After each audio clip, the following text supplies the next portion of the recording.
నిర్ధారణకు అంతిమ నిర్ణయం DNA టెస్ట్. ఉన్నది ఉన్నట్లుగా వాస్తవాలను శోధించి వివరించేది మన DNA టీవీ. మన రాష్ట్రం, మన ఛానల్. నమస్కారం, DNA న్యూస్ కి స్వాగతం. ముందుగా ముఖ్యాంశాలు. ఇది సిబిఐ కస్టడీ కాదు, బీజేపీ కస్టడీ, ఎమ్మెల్సీ కవిత వెల్లడి.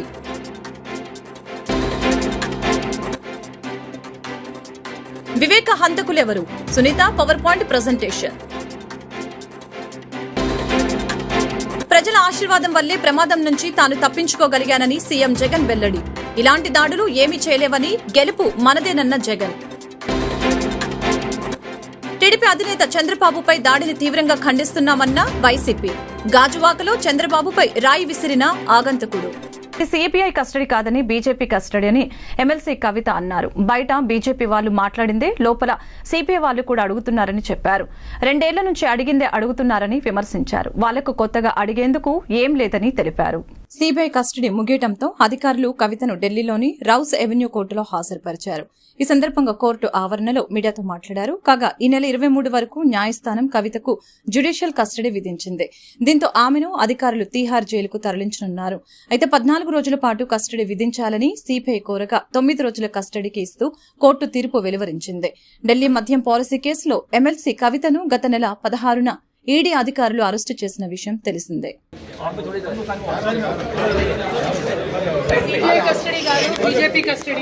బయట బీజేపీ వాళ్ళు మాట్లాడేది, లోపల సిబిఐ వాళ్ళు కూడా అడుగుతున్నారు.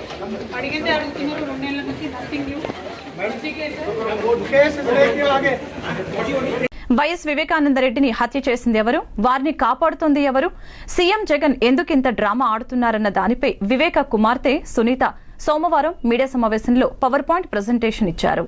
షర్మిలకు ఎంపీ టికెట్ ఇవ్వాలని వివేకానందరెడ్డి పట్టుపట్టారని, దీంతో ఆయన అడ్డు తొలగిస్తే షర్మిల సపోర్ట్ ఉంటుందని, ఇక తమకు ఎదురు ఉండదని భావించి వివేకాను హత్య చేశారని, ఆ తర్వాత జరిగిన సంఘటన గురించి తనకు లభించిన ఆధారాలను పేపర్ పాయింట్ ప్రెజెంటేషన్ ద్వారా తెలియజేస్తున్నారని సునీత పేర్కొన్నారు. కాల్స్ ఉన్నాయి అవినాష్ ఫోన్ లో. 4 గంటలప్పుడు చాలా ట్రై చేసినట్లుంది. Multiple calls. 4 గంటల 11 నిమిషాల 3 సెకండ్లకు ట్రై ఏదో చేస్తున్నారు. 4 సెకండ్స్ 10 సెకండ్స్, మళ్ళీ ఒక 10 నిమిషాల తర్వాత ట్రై చేస్తున్నారు. ఓకే, చాలా కాల్స్ అయితే ఉన్నాయి. మరి ఎవరికి ట్రై చేస్తున్నారా, ఏమి కనెక్ట్ అయిందా? 5 గంటలప్పుడు మాత్రం అగైన్ మళ్ళీ కాల్స్ ఉన్నాయి. ఈ కాల్స్ ఎవరికి వెళ్ళాయి 4 గంటలప్పుడు 5 గంటలప్పుడు?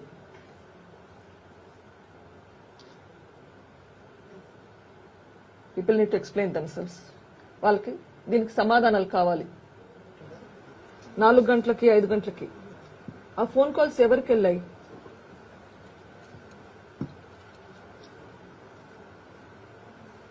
నెక్స్ట్ నెక్స్ట్ నెక్స్ట్ నెక్స్ట్ ఆ ఫోన్ కాల్స్ ఎవరికి వెళ్ళాయి?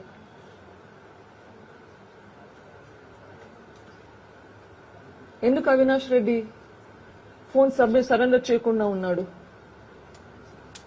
ఫోన్ సరెండర్ చేస్తే ఇది తప్పు అని చెప్పడానికైనా ప్రూఫ్ ఉంటుంది కదా.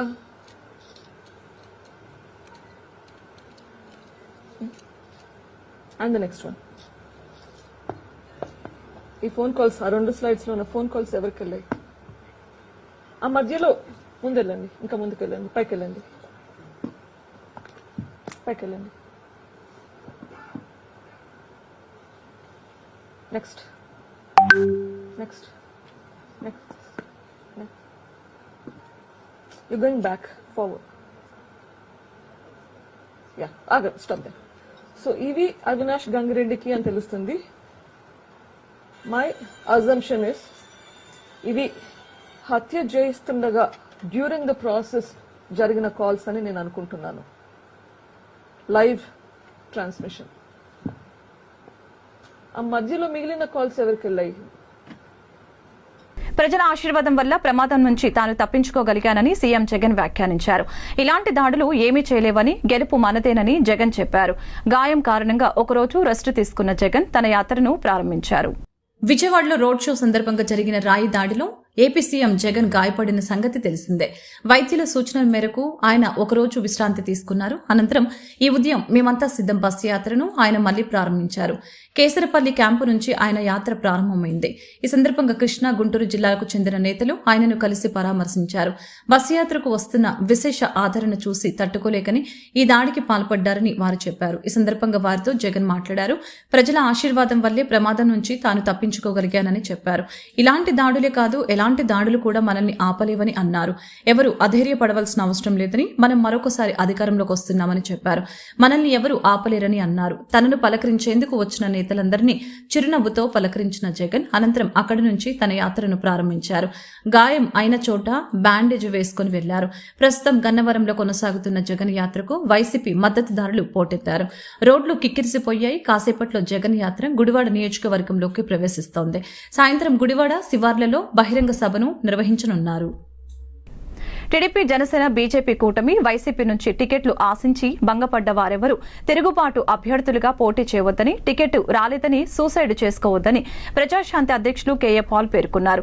ఆదివారం రాజమండ్రిలో ఆయన మీడియాతో మాట్లాడారు. ప్రజాశాంతి తరపున పోటీ చేసేందుకు రెబల్స్ కు టికెట్లు ఇస్తానని అన్నారు. తమ పార్టీ మేనిఫెస్టో అన్ని వర్గాల వారికి చేరువైందని తెలిపారు.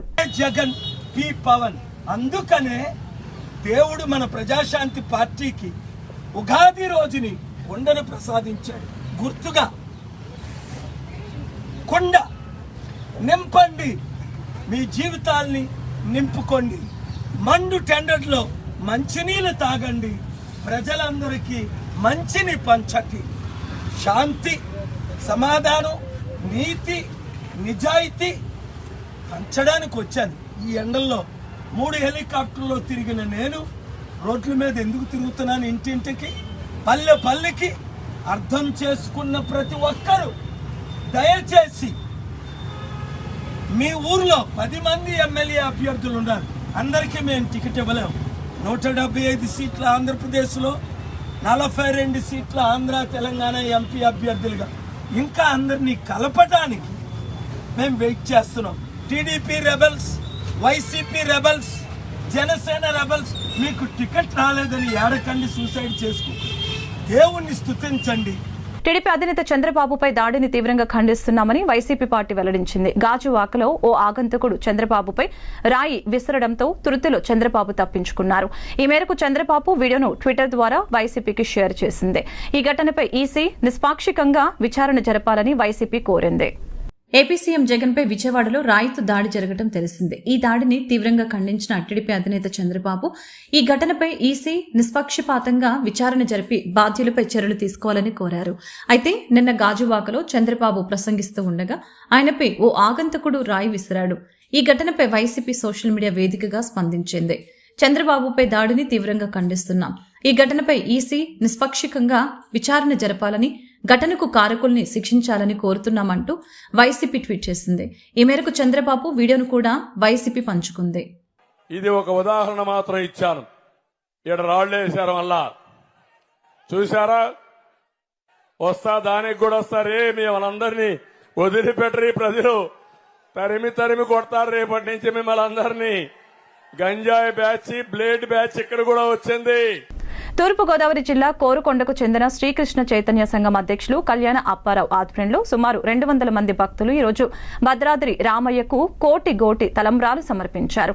మహిళా భక్తులు భక్తి శ్రద్దలతో వడ్లను వలిచి కోటి తలంబ్రాలు తయారు చేసి భద్రాద్రి రామయ్యకు సమర్పించేందుకు భద్రాచలం వచ్చిన భక్తులు అంబసత్రంలో 108 మంది మహిళల చేత కళ్యాణం నిర్వహించిన అనంతరం భద్రాద్రి రామయ్యకు కోటి తలంబ్రాలు సమర్పించారు. రాముడు నడయాడిన పర్ణశాల గోదావరిలో బోటింగ్ ప్రమాదకరంగా ఉందని పర్యాటకులు వాపోతూ ఉన్నారు. రాములవారి గుడి ప్రాంగణంలో నడుపుతున్న బోటింగ్ నిర్వహణ ప్రజల ప్రాణాలకు ముప్పు తెచ్చేదిగా ఉంది. పుణ్యక్షేత్రమైన పర్ణశాలకు వేల సంఖ్యలో రామభక్తులు వస్తూ వెళ్తూ ఉంటారు. ఈ క్రమంలోనే బోటింగ్ ప్రయాణం చేసి ఉల్లాసం పొందుదామని అనుకుంటారు. ఇక్కడ లాభాపేక్ష ఒక్కటే లక్ష్యంగా చూడటం సరైంది కాదని, ప్రజల రక్షణ చర్యలు కూడా సంబంధిత వారి బాధ్యత అని, అది అత్యంత అవసరమని తెలిపారు. ఈ విషయంపై CPI ML mass line party Bhadrachalam division కార్యదర్శి కొండచరణ్ మాట్లాడారు. నా పేరు Kondacharan, CPI ML mass line party Bhadrachalam division కార్యదర్శిని. భద్రాచలం నియోజకవర్గంలో ఉన్న దుమ్ముగూడెం మండలంలోని పర్ణశాల శ్రీరాముల వారి పుణ్యక్షేత్రం ఉంది. ఈ పుణ్యక్షేత్రానికి రోజువారీగా వందలాది వేల సంఖ్యలో ప్రజలు ఆ రాముల వారిని సందర్శించడానికి, అదేవిధంగా ఆ ప్రాంతాల్లో పర్యటించడానికి పర్యాటకులుగా ప్రజలు వస్తా పోతూ ఉంటారు. ఈ సందర్భంగానే ఆ ప్రాంతంలో బోటు షికారు కూడా నడుపుతున్నటువంటి పరిస్థితి ఉంది. కానీ బోటు షికారు చేస్తున్నటువంటి బోటు షికారు చేస్తున్నటువంటి నిర్వాహకులు ప్రభుత్వానికి సంబంధించినటువంటి నియమ నిబంధనలు ఏమాత్రం పాటించడం లేదు. పాటించకోకుండా ఇలా సంఖ్యకి మించి పడవల్లో జనాలను ఎక్కించుకోవడం చేస్తున్నారు. జనాలను ఎక్కించుకొని గోదావరిలోకి పోయిన తర్వాత ఏదైనా ప్రమాదం జరిగితే రక్షించుకునే దానికోసం రక్షణకు సంబంధించినటువంటి జాకెట్లు, ఆ పరికరాలు కూడా ఆ ప్రజలకు సౌకర్యం కల్పిస్తున్నటువంటి పరిస్థితి లేదు. కూడా అక్కడ ఎవరు ఉండి దీన్ని నిర్వహణ జరుపుతున్నటువంటి పరిస్థితి లేదు. కాబట్టి పర్ణశాలలో జరుగుతున్నటువంటి బోటింగ్ నిర్వహణ ప్రజల ప్రాణాలకు భద్రత లేకుండా ఉంది, ప్రజల ప్రాణాలకు రక్షణ లేకుండా ఉంది. ఇది అత్యంత పేరుగాంచినటువంటి పర్ణశాల ప్రాంతానికి జరగరానిది ఏదైనా ప్రజలకు జరిగితే చెడ్డ పేరు వస్తుంది, మాయను మనసగా మిగులుతుంది అని చెప్పేసి ఈ సందర్భంగా సిపిఎంఎల్ మాస్ లైన్ పార్టీగా మేము తెలియజేస్తా ఉన్నాం.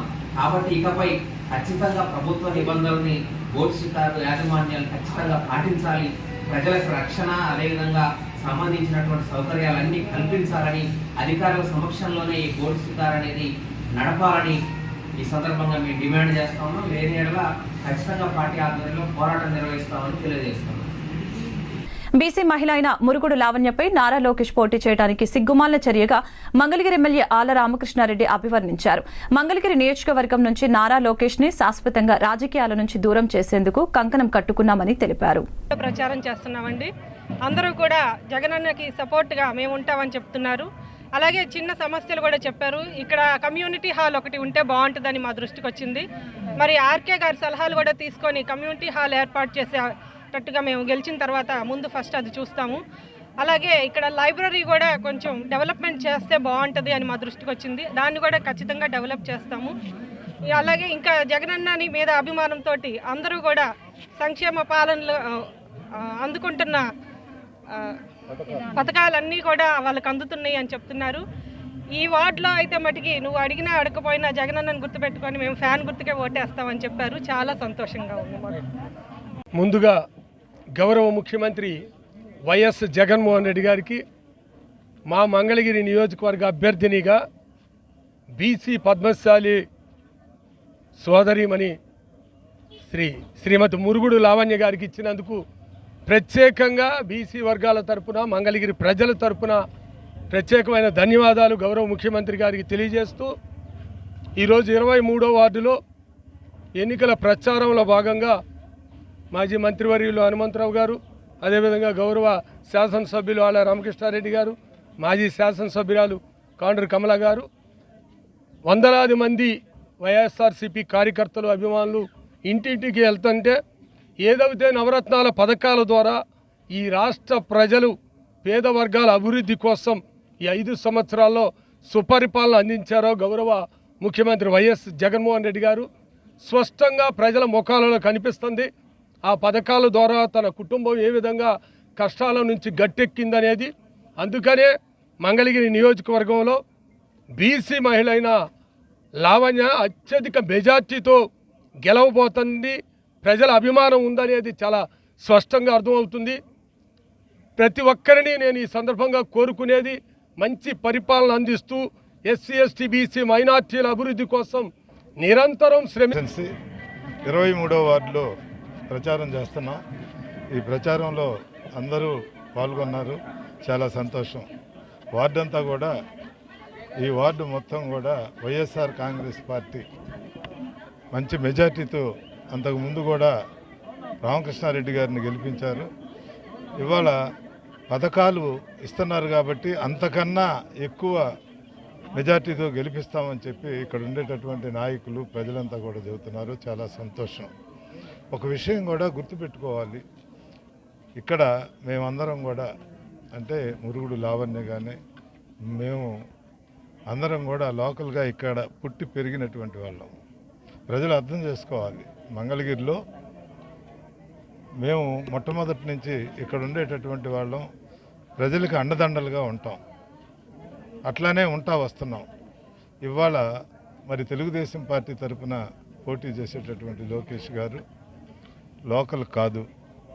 మరి వీళ్ళందరికీ కూడా మరి ఏ ఇబ్బందులు వచ్చినా మేము చూసినట్టుగా చూసే మాకు అవకాశం ఉంటుందే తప్ప ఆయనకి ఇక్కడ ఉండేటటువంటి ప్రజలతో సత్సంబంధాలు కూడా చాలా తక్కువ ఉంటాయి. లోకల్గా ఉండేటటువంటి వాళ్ళు చెప్పిన దాని మీద ఆధారపడాల్సిందే తప్ప మరొకటి కాదు. కనుక ప్రజలందరూ కూడా ఏ పార్టీలో ఉన్నప్పటికీ కూడా లోకల్ అభ్యర్థిగా మురుగుడు లావణ్యాన్ని గెలిపించుకొని వాళ్ళకు ఉండేటటువంటి అవసరాలన్నింటినీ కూడా ఆ ప్రాంతంకు ఉండేటటువంటి అవసరాలు, అభివృద్ధి అన్నీ కూడా తీర్చుకునేటటువంటి అవకాశం ఉంటుంది. కాబట్టి ఒక్కసారి ఆలోచించవలసిందిగా ప్రజలందరికీ కూడా మనం చేస్తూ ఉన్నాం. టౌన్లో 29 ఎవరికి చేశాడు? మాకు కనపడే విధంగా ఎక్కడన్నా రాట్నాలు ఇచ్చాడు. ఈ రోజున మంగళగిరి 23వ వార్డులో ప్రతి ఇంటికి వెళ్ళి గౌరవ ముఖ్యమంత్రి జగన్మోహన్ రెడ్డి గారు ఈ 5 సంవత్సరాల పరిపాలనలో సంక్షేమం, అభివృద్ధి ఏ విధంగా చేశారని చెప్పి ప్రజలకు వివరిస్తూ మరి శ్రీమతి మురుగుడు లావణ్య గారు ప్రచారం చేస్తూ ఉన్నారు. ప్రజలు వాళ్ళంతా వాళ్ళే స్వచ్ఛందంగా చెబుతూ ఉన్నారు. అయ్యా, నిన్ననే గౌరవ ముఖ్యమంత్రి జగన్మోహన్ రెడ్డి గారి ఈ చేనేత సదస్సులో మేము విన్నాము. 1,20,000 సుమారుగా ఇళ్ళు మన మంగళగిరి నియోజకవర్గంలో ఉంటే 1,02,000 1,03,000 ఇళ్లకి నవరత్నాల పథకాల ద్వారా సుమారు 16-1700 కోట్ల రూపాయలు సంక్షేమ రూపంలో అందినాయి. అదేవిధంగా అభివృద్ధి పూర్తి స్థాయిలో మంగళగిరిలో జరిగింది. మీరు 2014లో మీకు 2019లో ఏ విధంగా అయితే ఈ వార్డు నుంచి భారీ మెజార్టీ మేము ఇచ్చామో అంతకు మించి శ్రీమతి మురుగుడు లావణ్య గారికి, లోకల్ అయినటువంటి మురుగుడు లావణ్య గారికి మేము అండగా నిలబడతాము. అంతేకాకుండా నా ఎస్సీలు, నా ఎస్టీలు, నా బీసీలు, నా మైనార్టీలు అంటున్నటువంటి జగనన్నకి మేము పూర్తి స్థాయిలో మా అభ్యర్థి, మా లోకల్ అభ్యర్థి, మా స్థానికురాలు, మా బీసీ ఎస్సీ సామాజిక వర్గాలు అండగా నిలబడతాయి మా బీసీలకి అని చెప్పేసి వాళ్ళు చెబుతూ, అయినా నారా లోకేష్ గారు ఎలా నిలబడతారు? నిన్న గౌరవ ముఖ్యమంత్రి జగన్మోహన్ రెడ్డి గారు అడిగింది కరెక్టు. ఒక బీసీ అభ్యర్థి మీద నిలబడటానికి అసలు ఆయన కనీసం మనసుందా అంటే బీసీలు ఎవరూ కూడా రాజ్యాధికారానికి పనికిరారు. అదే ఆయన 2019లో ఓడిపోయాడు కదా, ఓడిపోయిన చోట బీసీలకు ఇవ్వచ్చు కదా, ఆయన ఇంకో నియోజకవర్గానికి వెళ్ళొచ్చు కదా. అంటే ఇక్కడ మళ్ళా డబ్బు సంచులు తీసుకొని వచ్చి డబ్బు సంచుల ద్వారా మమ్మల్ని కొనాలి, మా ఓట్లు కొనాలి, మా ఎస్సీ ఎస్టీ బీసీ మైనార్టీలని మమ్మల్ని కొనాలని చూస్తూ ఉన్నాడు.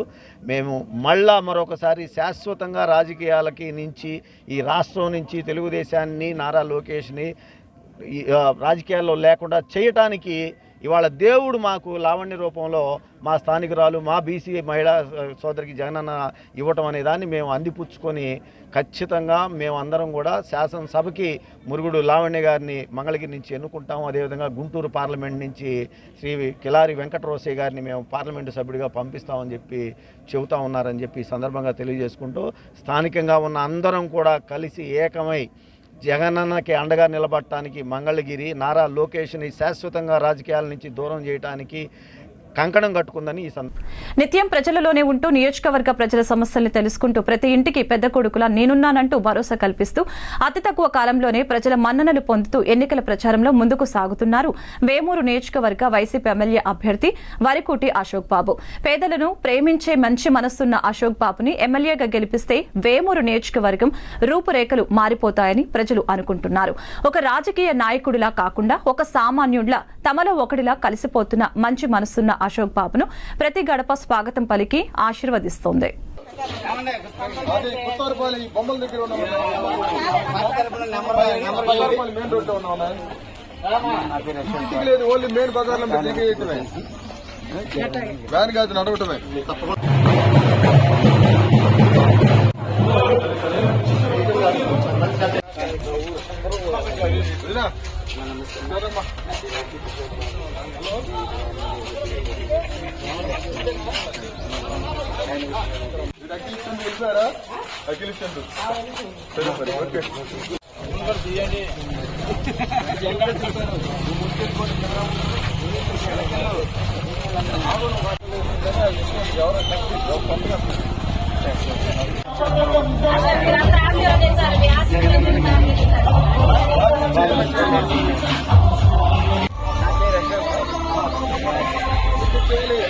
మన ఎమ్మెల్యే అభ్యర్థి గారు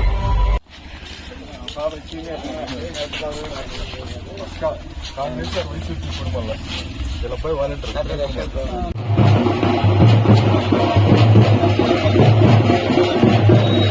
అటుపక్కలు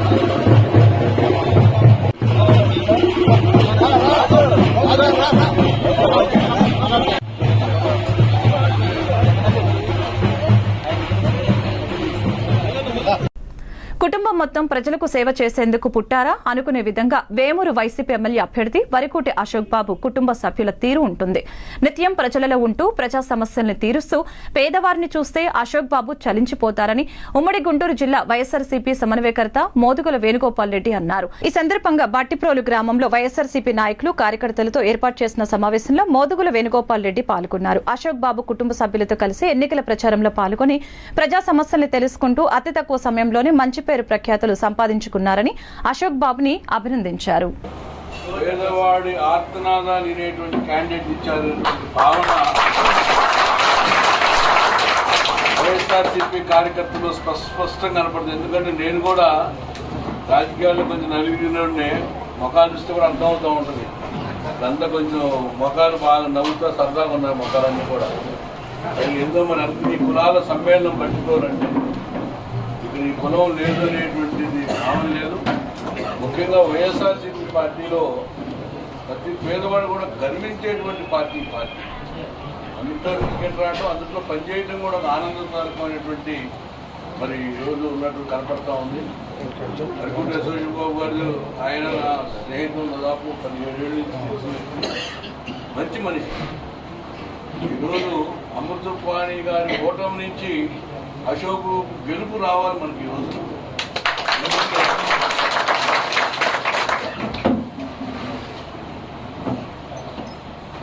ఛత్రపతి శివాజీ తల్లి సింహగడ్డ అనేటువంటి కోట కోరుకుంటుంది. ఎక్కడున్నా దోచుకుంటాడు, ఎందుకంటే ప్రజలను దోచేసుకుంటాడు ఇవాడు. ఎందుకంటే లీడర్షిప్ ఎవరు లీడర్షిప్ తీసుకుంటాడు. అది మంచి మనసుతోటి 10 మందిని ఆప్యాయతోటి పలకరించేటువంటి విధానంతో ప్రజలు గెలుచుకుంటారు. అందుకని బుల్లెట్ దిగిందా లేదా, వేమూరు గెలిచిందా లేదనేటువంటిది మీరు తేల్చాల్సిన విషయం. కానీ ఆయనకి మంచి మనోడు సురేష్ బాబు కూడా ఎంపీ గారు అండగా ఉన్నాడు. మేము కూడా ఈ రోజున అయోధ్యరామరెడ్డి గారు అనివార్య కారణాలు రాలేకపోయాడు. డెఫినెట్గా మా బంధువులకు, ఎందుకంటే అప్పిరెడ్డి కానీ, మా బండారు శ్రీనివాసరావు కానీ, పద్మ గారు కానీ, మా పిచ్చి శాస్త్రి గారు చూస్తుంటే చాలా గర్వంగా ఉంది. శాస్త్రి గారిని చూస్తుంటే, ఎందుకంటే పద్మశాలీలు సబ్మెసివ్ కమ్యూనిటీ. ఈ రోజున రాష్ట్రంలో మరి మంగళగిరి సీటు ఇచ్చి మరి ఒక అమ్మాయిని ఈరోజు లోకేష్ మీద పోటీకి పెట్టాం. మరి ఆ అమ్మాయి కూడా ఈరోజు లోకేష్ నిద్రపోని రాత్రులు ఈరోజు గడుపుతూ ఉన్నాడు. ఎందుకంటే బలహీన వర్గాలు పార్టీ అనేటువంటి భావన. ముఖ్యంగా బట్టిపోలుకు నేను కూడా 92 అనుకుంటూ బహుశా వీపీ సింగ్ని తీసుకొని వచ్చాం. గుమ్మడి వెంకట సుబ్బయ్య గారు ఎమ్మెల్యే ఉన్నారు. ఆ యొక్క స్కూల్ వెనకమాల మీటింగ్ పెట్టాం వర్షం ఆ రోజు గొడుగులతోటి. నేను మా నాన్నగారు ఆ రోజు మేము జనతాదళలో ఉన్నాం. మరి తీసుకొని వచ్చాం వీపీ సింగ్ని. బట్టిపోలు ఫస్ట్ టైం ఆ రోజు తీసుకొచ్చింది. తర్వాత ఏదో ఒకసారి ఎర్రనాయుడు గారు నేను కలిసి ఒకసారి వచ్చాను. మూడోసారి ఇప్పుడు వచ్చాను. మళ్ళీ అట్లాగ వస్తానే ఉంటాను. మీతో పాటు బాగుంటాను, మీతో పాటు అన్నీ చేస్తాం. నేను ఒకటి చెప్పగలుగుతాను, రాజకీయాల్లో నాయకులు 2 రకాలు ఉంటారు. ఒకడు జేబులు నింపుకునేవాడు, ఒకడు జేబులు ఖాళీ చేసుకునేవాడు. ఇది మటుకి జేబులు ఖాళీ చేసుకునే కేటగిరీ. ఎందుకంటే చాలామంది అడ్వకేట్లు, చాలామంది ఇంజనీర్లు, చాలామంది డాక్టర్లు ప్రాక్టీస్ చేస్తారు.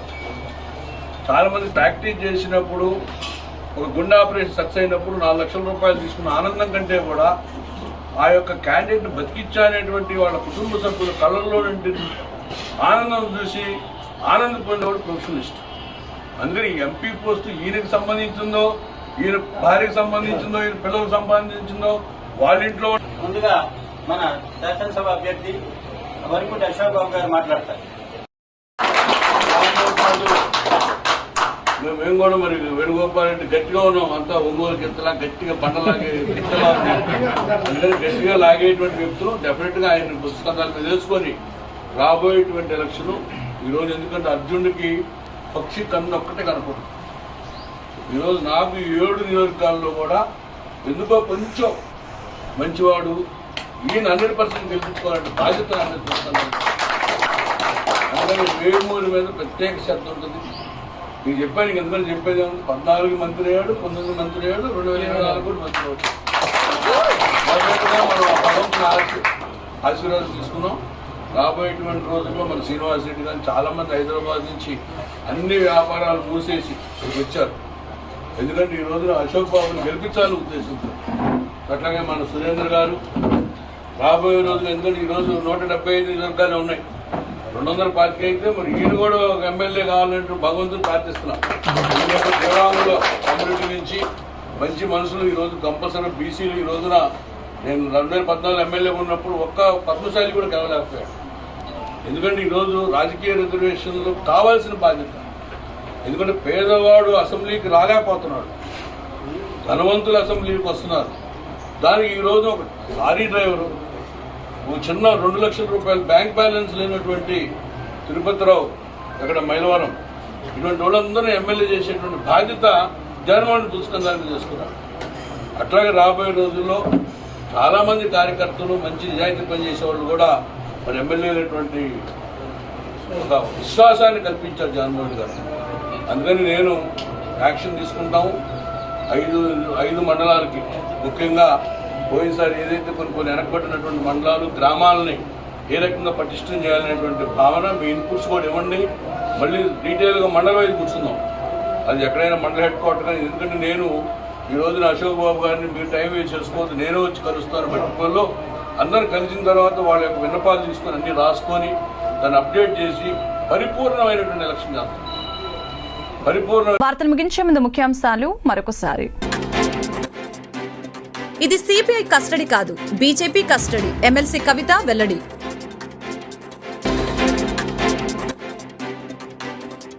వివేక హంతకులెవరు, సునీత పవర్ పాయింట్ ప్రజెంటేషన్. ప్రజల ఆశీర్వాదం వల్లే ప్రమాదం నుంచి తాను తప్పించుకోగలిగానని సీఎం జగన్ వెల్లడి. ఇలాంటి దాడులు ఏమీ చేయలేవని, గెలుపు మనదేనన్న జగన్. టీడీపీ అధినేత చంద్రబాబుపై దాడిని తీవ్రంగా ఖండిస్తున్నామన్న వైసీపీ. గాజువాకలో చంద్రబాబుపై రాయి విసిరిన ఆగంతకుడు. ఈ వార్తలు ఇంతటితో సమాప్తం. మరొక బులెటిన్లో మళ్ళీ కలుద్దాం. నమస్కారం. నిజ నిర్ధారణకు అంతిమ నిర్ణయం DNA టెస్ట్. ఉన్నది ఉన్నట్లుగా వాస్తవాలను శోధించి వివరించే మన DNA టీవీ, మన రాష్ట్రం, మన ఛానల్.